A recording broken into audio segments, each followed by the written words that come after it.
Welcome to Rauta, and thanks to the Patreon supporters here or wherever you are. We're here at Inferno Festival 2022. And this time is not about black metal or any of those satanic stuff, but we're going to talk about old school death metal with some, well, kind of old gentlemen, if you will. But since I'm just here to ask them some questions and pick your brains, let's introduce these guys. Sir, would you please state your title and name? With pleasure, as always. Hello, everybody. Welcome.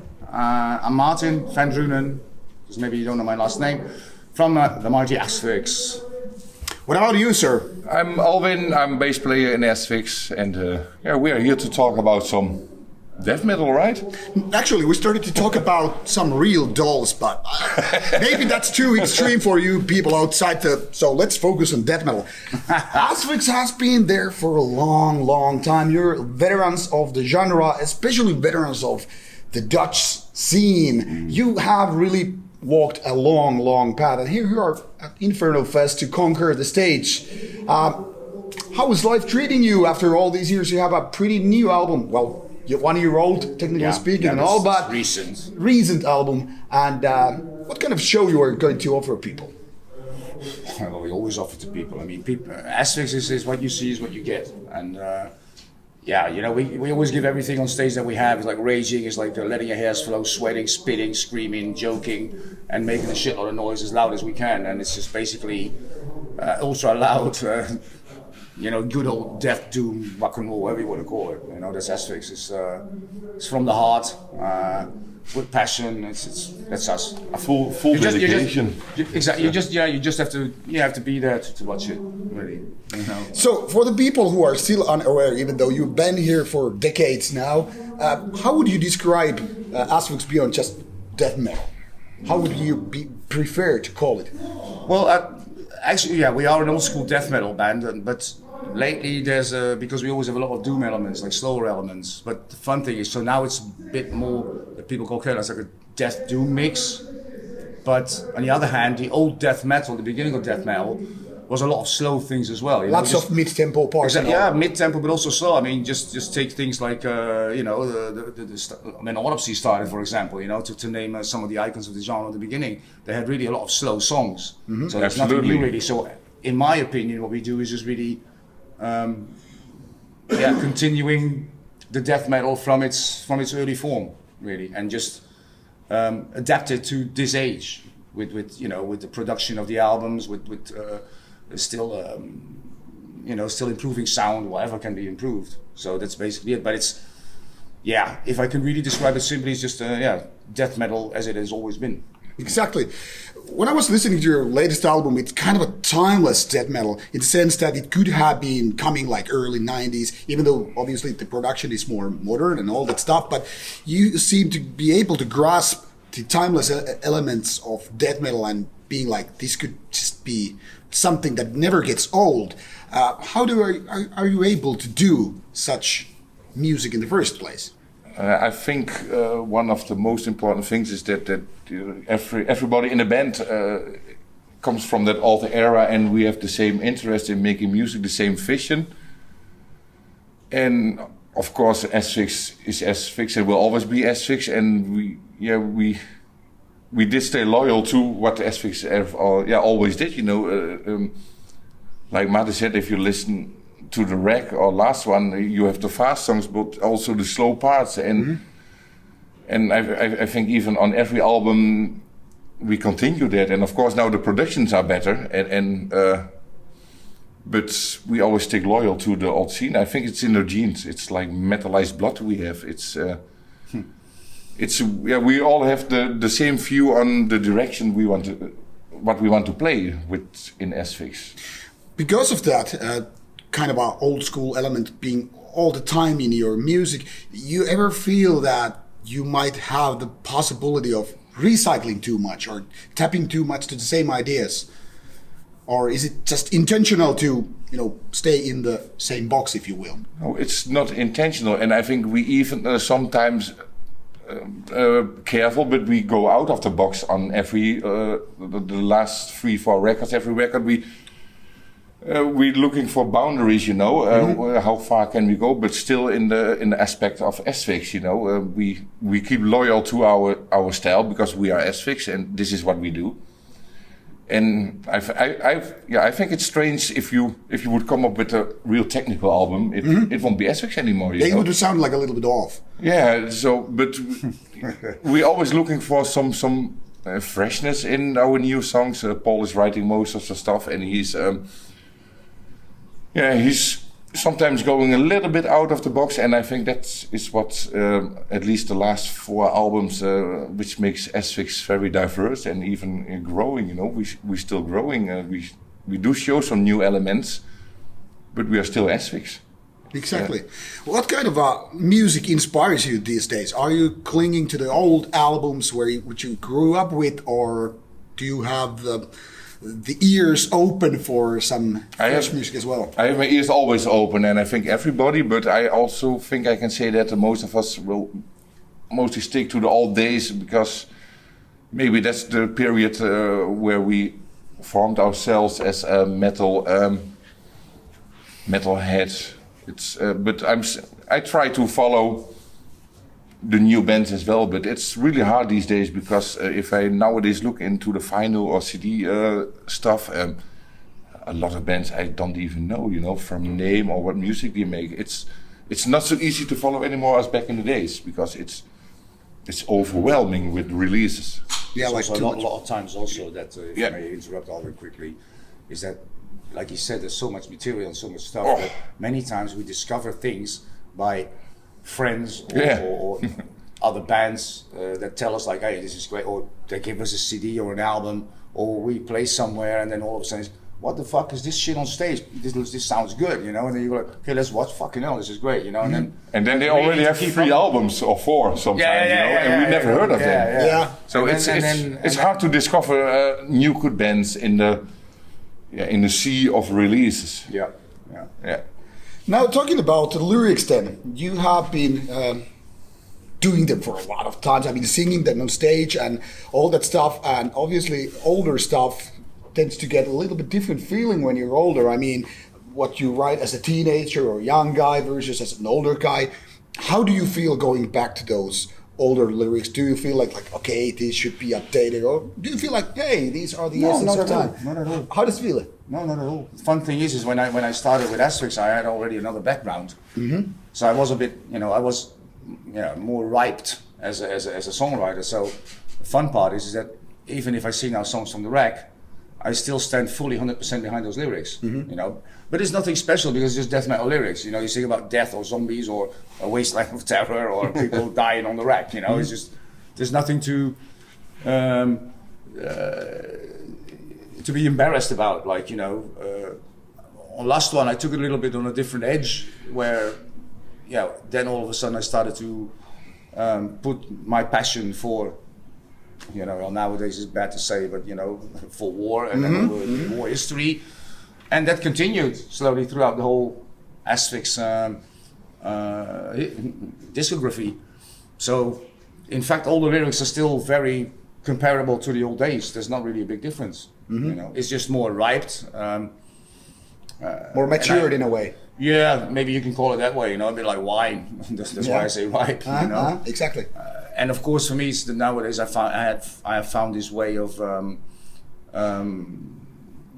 easier way to get inspiration by, you know, books, reading. I read a shit lot, good documentaries, that kind of stuff, and then you quickly write an idea down. And really unique topics sometimes. Exactly. Like I got tons of topics now already, you know, for God knows how many albums, really. But things like, you know, Botox implosion. Yeah, that was just, I mean, that's also... Candiro, you know. The joke those things. are really strange themes, but you can write brutal stuff about it.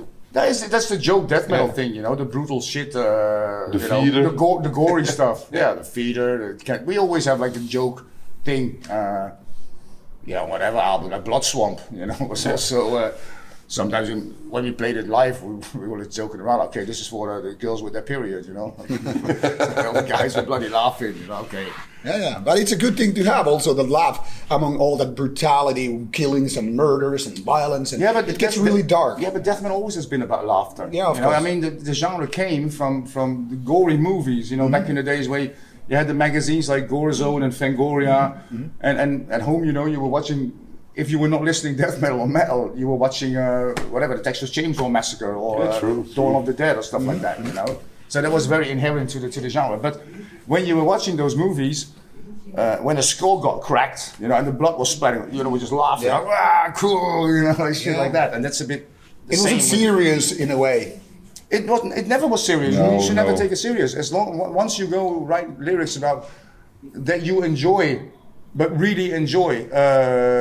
Like doing brutal, horrible things like raping women or killing guys or dismember people or whatever, then people start to get worried and like, okay, am I going to buy this shit if you really mean that? You know, we don't. It's just, it's just, it just fits with the kind of music. But then with a part of music, with a blink of the eye, unless certain lyrics are really serious. Then it's not a black. It would be strange to sing about roses when you have a blast beat.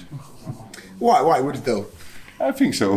Maybe you could go over the boundaries, like, okay, let's do a Rose Garden song with a blast beat. Don't tempt him, because I'm sure he could make a great lyric out of it. We can do a Napalm Death song, but we cover then You Suffer and we go, Rose! Exactly. Wow.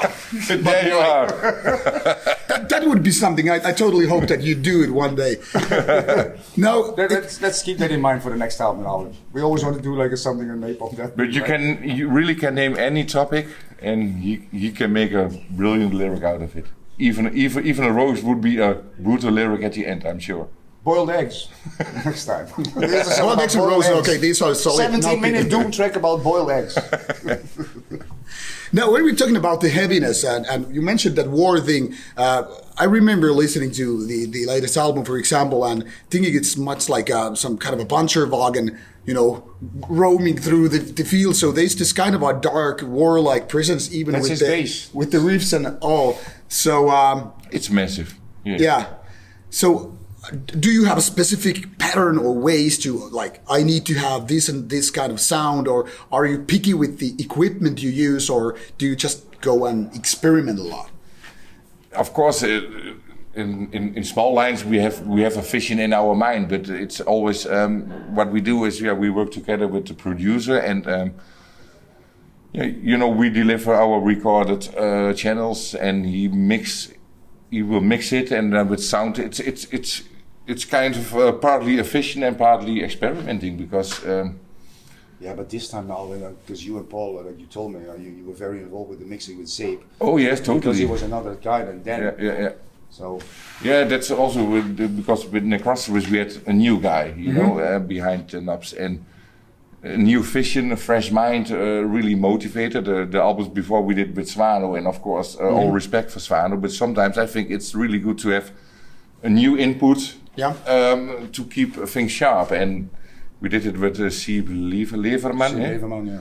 Sebastian. And that was a real great guy to work with. Paul and I had the most contact with him about, you know, the sound and the mix and the stuff, and he was really open-minded. He was listening to us, thinking with us for solutions. We want, you know, a bit more gain there, a bit more mid there, more bass, less this, less that, and can you give the sound a little bit more of this and that? And he tried it, and together we came to the end result of Necrosaurus, and we are extremely happy, and Sieb is happy. I think it's massive and fat. Yeah, it's extremely good sounding album. Yeah, thank you. Yeah. Now we all. Yeah, we are really satisfied with it, and not only the end result, but also the way to the end result. You know, the cooperation with Sieb. It's really wonderful also for me, because as a vocalist, you know, with the whole mixing process, I go like, you know, what do I have got? It's your instruments, you know. So please, you know, be my guest and do it, and I can fully rely on them. So after God knows how many tries, then all of a sudden they come to me like, hey Martin, we think we may have it here, and then you go like, fucking hell, man, whoa, guys. And then we're not even sure ourselves. Because So then we listen it in the car, you listen in the fucking kitchen, you listen it on your computer, you listen in a massive stereo, and then hopefully one day you're lucky during your show, keep it over the PA, you know. And then But both me and Paul we are picky, you know. We know what we want, and sometimes, and it's the same with artwork. You have something in your mind, but you can't express it. You can't tell somebody, hey, I want this. So you at the end you need to hear it, and from there adjust to more bass, less bass. It doesn't matter. But from there you have to adjust because it's impossible it's impossible to express yourself in words what sound you want to have. Yes. That's impossible. Now, talking about successes, because this definitely is one of those albums that feels like, yes, everything is nailed there, but you must have also some which you would possibly describe as flaws or failures or something, or let's call them regrets. Do you have any regrets during these years in terms of creating a song or a sound or whatever? Ooh, that's a hard question. I like hard questions because they make me hard. I really don't think so. No. I think at least every album where I was involved, I stand fully behind it. And every album has its charms, you know. If you look at Death to Boot Away, I'm talking about the latest albums, which I was involved a bit, like Death Hammer, Incoming Dead. Yeah, but also your stuff with Discussion, you know, and then all the bands before. You don't ever regret anything. No, it's always, you know, on that moment you are completely happy with it, and it should be as it was. How do you say it? It should be as it is. Mm-hmm. When you say yes, this is it, then at that moment you are happy with it. But what about then gigs? You have been touring and doing a lot of shows during these years. Are there moments when you feel like this could have been a lot better, or we should have not done this? Now, please elaborate on there we can write a book. No. I mean, of course, there are always certain things where, you know, things are getting too hospital in a way, like the people too friendly, you arrive too early, and there's a bloody good atmosphere, so you start to have like a beer at 1 in the afternoon, you have to play at 11. Yeah. And then, you know, and all of a sudden someone comes and gives you a fucking schnapps, you know, a shot, and then more shots, and before you know it, fucking hell, I gotta go on stage. Crap. And there was one, fortunately it was not with Asphyx or with, you know, other bands that are quite big. It was really with a small thing called Death by Dawn. I was so bloody drunk in the Czech Republic because of God knows how many things, like drinking absinthe and got a lot of shit. And apparently what the guys told me afterwards, I just walked off stage to find my leather jacket somewhere during the show. I can't remember shit. And afterwards I was just really embarrassed. Promoter came and gave our bass player a bit of money, you know, for the show. I said, I don't want to accept it, you know, I don't, just take the gas money and keep your shit to yourself, because and then afterwards, yes, you know, you realize yourself, look, there's people coming to your show and they pay money for their tickets, and you kind of just fuck them up like that. So I'm glad it only happened, unfortunately, with these guys, and not with, not really with Asphyx. I mean, I've never done, maybe I was a bit, 1 or 2 shows that I was a bit too tipsy, but it was never that we fucked it up. No, yeah. Mm-hmm. Yeah, sometimes afterwards the show there was a thing, but you know that wasn't. That's life. That's exactly that can happen to anyone. Exactly. You know, that can happen with your parents. It can happen with your wife. Yeah. With your kids, whatever. You know, but not really during an Asphyx show. Am I wrong? No, it's all good. Man. No, I was a bit with. I think it was this Bang Your Head or something. No, Bang Your Head, or where Paul had a problem with his guitar all of a sudden, and then I had all of a sudden no phrases, nothing, and then afterwards Jager, the promoter, told me like, I think you had 1 beer too many, eh? Well, yeah, could be. Can't remember but that. It didn't affect the performance of the show, of the songs themselves. Yeah. You know? So talking about that is a good excuse to move to maintenance of the body, because you tour a lot and you're getting older and all that stuff, and of course vocalists are even more prone to having injuries, for the lack of better word, because you have to maintain your voice. This kind of music, especially where you have to growl deep and strong, and you cannot really lose that sound, or otherwise you're busted. So what are your tips and tricks to being this healthy death metal vocalist. Well, I'm not healthy at all. Yeah, but in terms of for my age, I guess I did well. You know, I'm 55. But I'm talking about sound of your voice. Yeah, no. I mean, what I do is I train. You know, I mean, I do train at home, and I always have done that, and especially before shows and other important events like a recording or something. And I'm really fortunately and blessed in a way that my voice never really. I never lost it in a way of when something important had happened. Of course, you lose it sometimes on the road, but there is no guarantee, no matter what you do, that will protect your voice from something. Exactly. You can not talk. You can close yourself into the backstage room or in your nightline or every night. Still, something can happen, like an air conditioner that keeps on, a heater that is blowing too much, and you're fucked. Yeah. Or I don't know, a cold. So Exactly. there's nothing to protect yourself. But all you can do is be prepared. Be well prepared. Know that you learn your lyrics good out of your head. Know that you can dream them, and a lot of practice wherever you can do that. I'm fortunate that I can do that at home, but I have this. I use an old mask that jet fighter pilots used to have, like the F-104 fighter. Of course, it's not. It's not against the oxygen, but I just hold it in front of my mouth, or else the neighbors will think I'm slaughtering a pig or something. Yeah.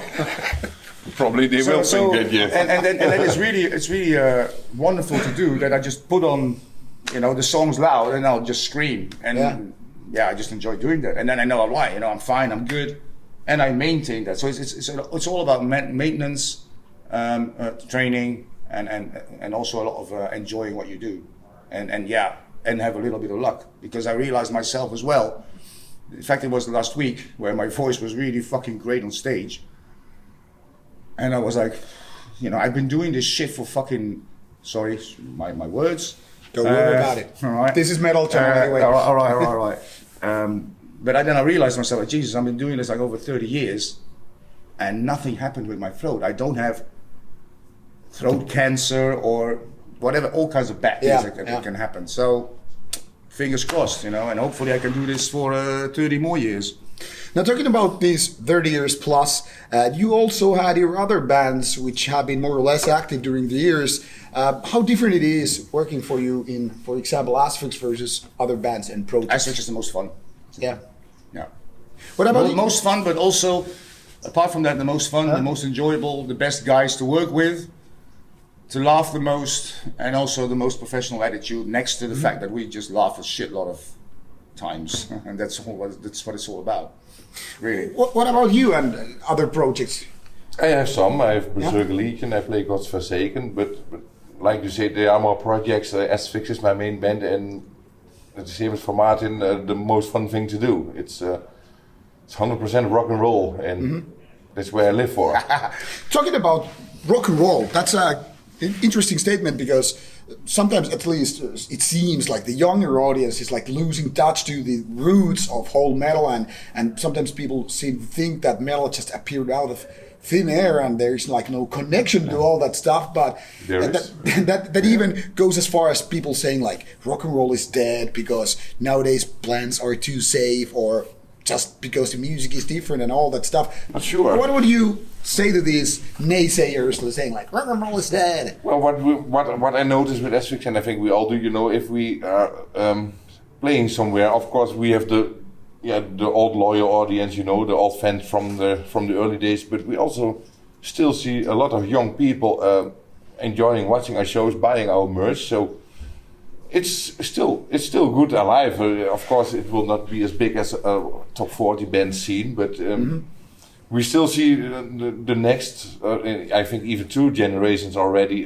listening to Asphyx, and I don't think it's dead, and it never will be dead. No, and it's fun because yesterday we quickly went to to see and visit our friends of Benighted. Yeah, and of course it's a complete different genre, but it's fun because one of our drummer's daughter, Clara, she's 18. She just turned 18. So she's really a youngster, but she's really into Benighted, and so we were watching, and because it's a complete different kind of style, but we talked to each other like, this is a complete different way of aggression, and this is what probably the youngsters of nowadays may consider as I got to get rid of all the anger and everything that I've got inside of me, and Benighted gives me that because they are more modern and more kind of hardcore and intense. It's like that.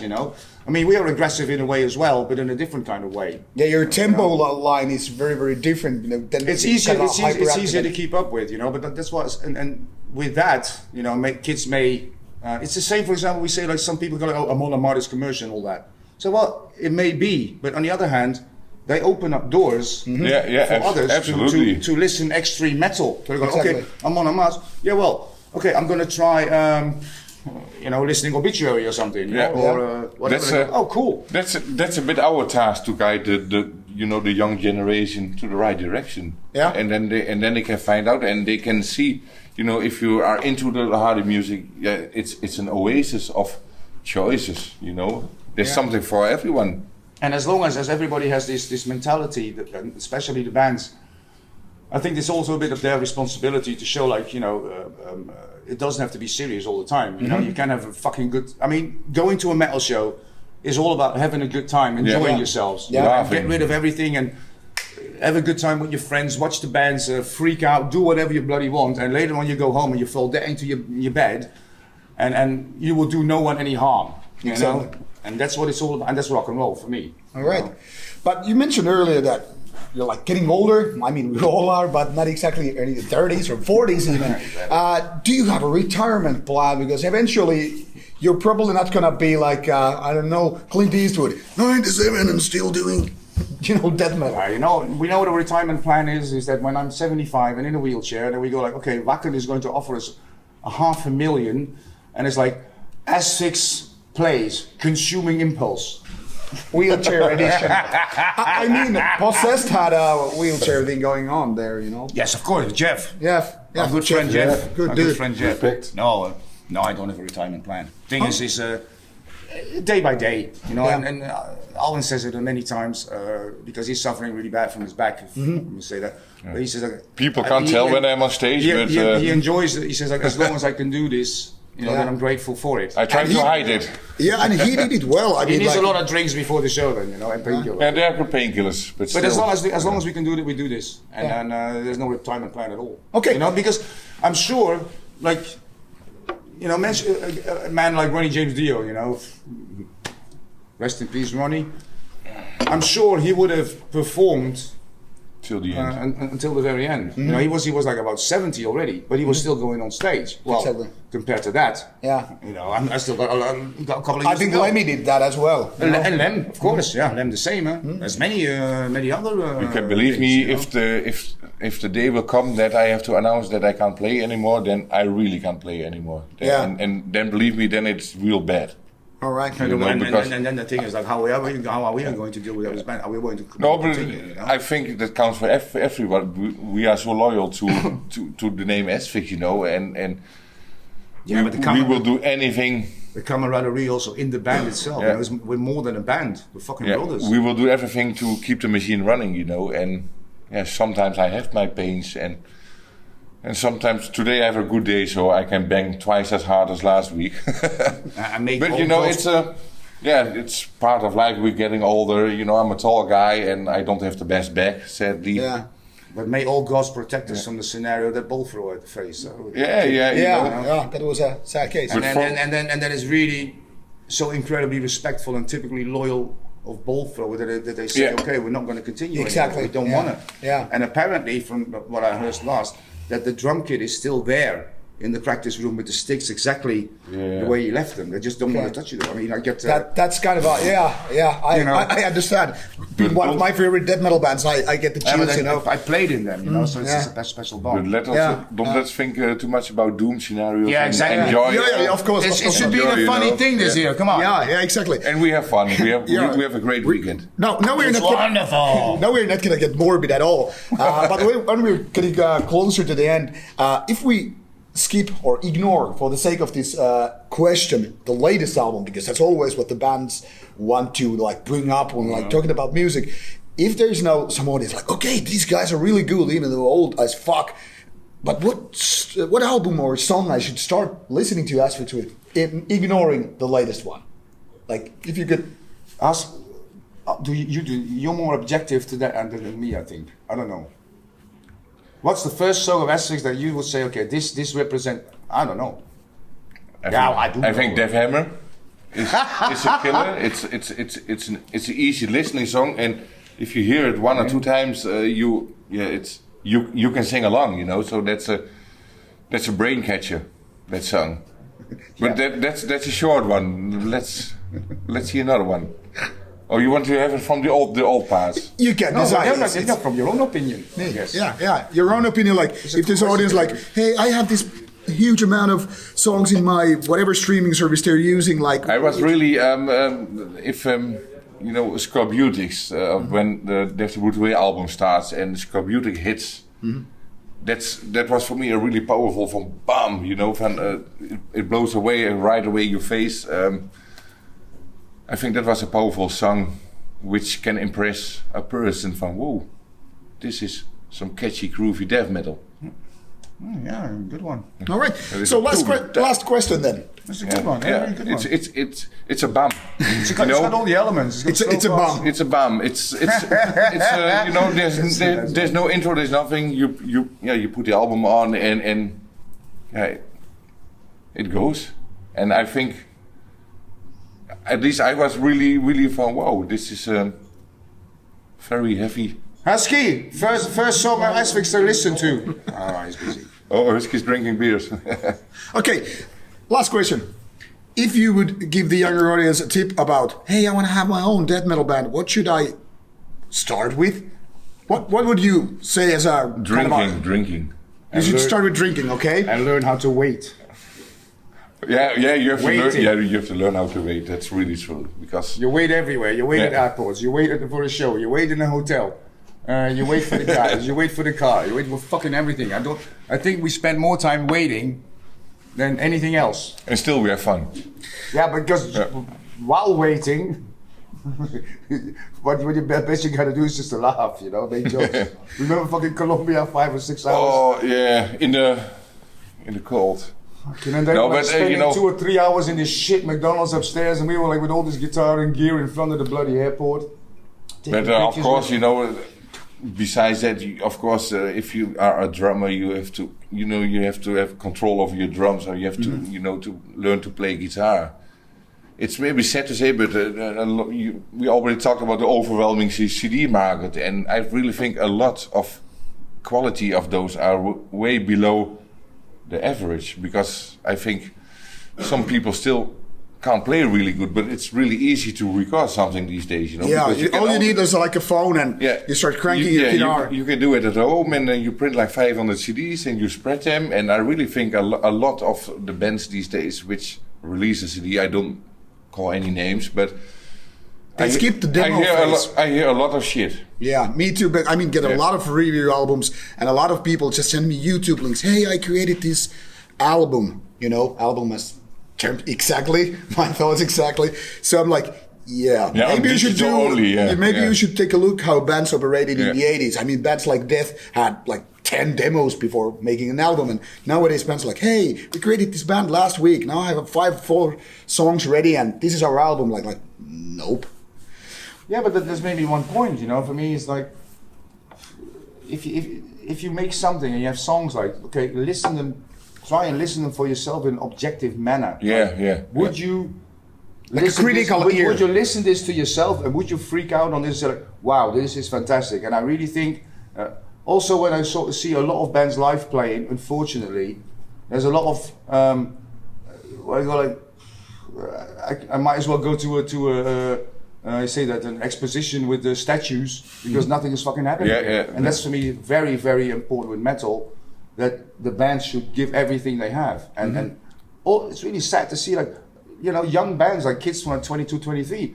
And I go, you're not just a band. 55, for God's sake, you know. I'm freaking out. I'm dead when I leave stage. You're not just a band. It's hard work. You're an act, you know. It's not just about the music, but it's about the total picture you bring to your audience. You know, like running, the banging, and laughing. Give it all you fucking got. Having contact with your audience, you know, because I don't say they worship you, but they paid you to see you for tickets. So come on, give them entertainment and not just music.